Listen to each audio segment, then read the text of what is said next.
एक दरिया के किनारे एक बंदर रहता था जो रोजाना एक दरख्त के मीठे फल खाता और कुछ दरिया में गिरा देता। दरिया में एक मगरमच्छ रहता था जो वो फल खाकर खुश होता। आहिस्ता आहिस्ता उनकी दोस्ती हो गई। एक दिन मगरमच्छ ने अपनी बीवी को फल दिए।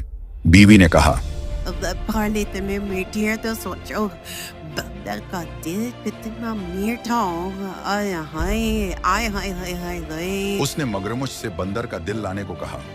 मगरमच्छ ने बंदर को चालाकी से दरिया पार ले जाने का बहाना बनाया। रास्ते में उसने सच्चाई बता दी कि वो उसका दिल खाने जा रहा है। बंदर घबरा गया लेकिन हाजिर दिमागी से कहा, मेरा दिन तो दरख्त पर रखा है, चलो पहले वहां चलते। मगरमच्छ उसे वापस ले आया और बंदर फौरन दरख्त पर चढ़ गया।